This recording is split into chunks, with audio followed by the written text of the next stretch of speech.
आज हम बात करेंगे एक ऐसे शख्स की जो इत्र का कारोबार करते करते एक पूरे राज्य की सियासत का सबसे बड़ा खिलाड़ी बन गया।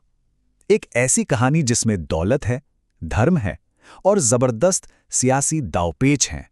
साल 2006 असम के तब के मुख्यमंत्री तरुण गोगोई ने बड़े हल्के अंदाज में एक सवाल पूछा, कौन है ये बदरुद्दीन? सवाल तो मजाक में था, लेकिन यही सवाल बदरुद्दीन अजमल के उदय की और हमारे आज के इस विश्लेषण का भी सेंटर पॉइंट बन गया। तो चलिए कहानी की शुरुआत करते हैं साल 2005 के असम से। एक ऐसा राज्य जो सुप्रीम कोर्ट के बस एक फैसले की वजह से एक बड़े सियासी तूफान के मुहाने पर खड़ा था। अब इस पूरी कहानी को समझने के लिए एक बहुत खास कानून को समझना जरूरी है। नाम था इसका IMDT एक्ट। इसे इंदिरा गांधी सरकार ने सिर्फ और सिर्फ असम के लिए बनाया था। और इसका सबसे दिलचस्प पहलू था इसका एक बड़ा अनोखा नियम। तो फर्क क्या था? देखिए, पूरे भारत में अगर किसी पर इल्जाम लग जाए कि वो अवैध प्रवासी है, तो ये उसकी जिम्मेदारी है कि वो अपनी नागरिकता साबित करे। लेकिन असम में इस IMDT एक्ट की वजह से मामला उल्टा था। यहां जिम्मेदारी पुलिस की थी। उन्हें साबित करना होता था कि कोई शख्स अवैध प्रवासी है। और आप समझ सकते हैं, इसी वजह से ये कानून असम के कई बंगाली भाषी मुसलमानों के लिए एक तरह से एक सुरक्षा कवच था, एक ढाल। और फिर तारीख आती है 12 जुलाई 2005। सब कुछ बदल गया। सुप्रीम कोर्ट ने इस कानूनी ढाल को हटा दिया। बस इसी एक फैसले ने अल्पसंख्यक समुदायों में डर और गुस्से की एक ऐसी लहर पैदा की जिसने असम की सियासत में मानो आग ही लगा दी। और इसी संकट के बीच जब चारों तरफ बेचैनी थी, एक शख्स ने इसमें एक सियासी मौका देखा। एंट्री होती है बदरुद्दीन अजमल की, एक अमीर इत्र कारोबारी जो अब असम की सियासत का नया चेहरा बनने वाले थे। देखिए, अजमल कोई आम कारोबारी नहीं थे। उनके पास पैसा तो था ही, साथ में देवबंद से मिली मजहबी पकड़ भी थी और अपनी कम्युनिटी में गहरे रिश्ते भी। कहानी यह है कि उनके पिता ने साइकिल पर इत्र बेचकर शुरुआत की और अजमल ने उसे एक ग्लोबल ब्रांड बना दिया। मतलब वो एक सर्टिफाइड नोज थे, इत्र की दुनिया के माहिर। IMDT पर फैसले से जो गुस्सा भड़का था, अजमल ने उसे बखूबी भुनाया। और कितनी तेजी से! बस कुछ ही महीनों के अंदर उन्होंने अपनी नई पार्टी बना ली और अपने पहले ही चुनाव में 10 सीटें जीतकर कांग्रेस को बहुमत से दूर कर दिया। रातों रात वो एक बड़ी सियासी ताकत बन गए। लेकिन कहते हैं ना, हर बड़ी कहानी में एक तगड़ा प्रतिद्वंद्वी जरूर होता है। तो अब कहानी में एंट्री होती है हेमंत बिस्वा शर्मा की। और जैसे ही वो बीजेपी में गए, असम की सियासत में एक ध्रुवीकरण वाले एक जबरदस्त मुकाबले की नींव पड़ गई। साल 2016 हेमंत बिस्वा शर्मा ने इस लड़ाई का पूरा नैरेटिव ही बदल दिया। उन्होंने इसे सिर्फ एक चुनाव नहीं बल्कि सरायघाट की आखिरी लड़ाई बता दिया, एक सभ्यता की लड़ाई। मतलब अजमल अब सिर्फ एक पॉलिटिकल ओपोनेंट नहीं थे, वो असमिया पहचान के लिए एक खतरा बना दिए गए। जाहिर है अजमल भी चुप नहीं रहे, उन्होंने पलटवार किया।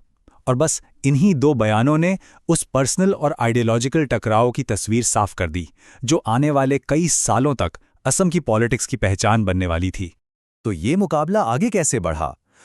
अजमल का कद इतना बड़ा हो गया कि उनकी सबसे पुरानी दुश्मन कांग्रेस पार्टी को उन्हीं के साथ हाथ मिलाना पड़ा।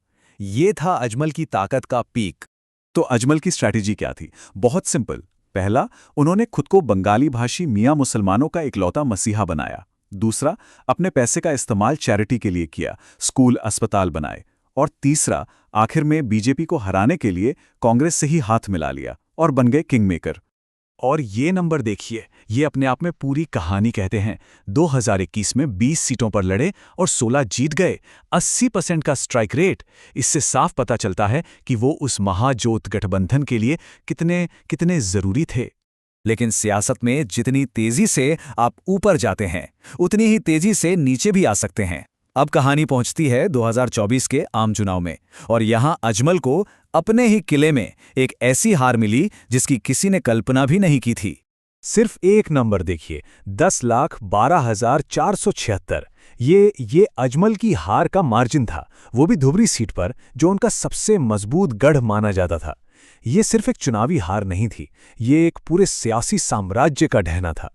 तो सवाल ये है कि आखिर ये हुआ कैसे? कांग्रेस ने बहुत स्मार्ट गेम खेला।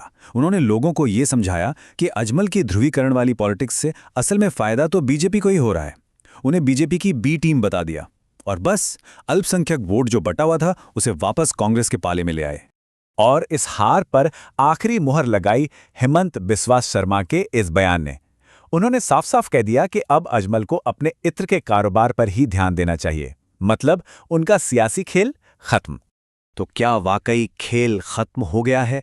इस पूरे उतार चढ़ाव के बाद अजमल की विरासत क्या है और क्या असम की बदलती सियासत में उनके लिए अब कोई जगह बची ही नहीं है? देखिए, कई चीजें एक साथ अजमल के खिलाफ गईं। पहला, डिलिमिटेशन या परिसीमन ने उनकी मजबूत सीटों को कम कर दिया। दूसरा, अब मुद्दे नागरिकता के नहीं बल्कि लैंड जिहाद और यूसीसी जैसे हो गए हैं। और तीसरा, शायद सबसे बड़ा, कि अब बीजेपी को भी हिंदू वोटों को एक करने के लिए अजमल जैसे किसी चेहरे की जरूरत नहीं रही। लेकिन अजमल ने अभी तक हार नहीं मानी है। हार के बाद उनका ये बयान, शेर बूढ़ा हुआ है मरा नहीं, एक हल्की सी उम्मीद जरूर जगाता है कि शायद पिक्चर अभी बाकी है। और इसी सवाल के साथ हम आज की बात खत्म करते हैं। बदरुद्दीन अजमल ने असम की सियासत पर एक जबरदस्त छाप छोड़ी है, इसमें कोई शक नहीं।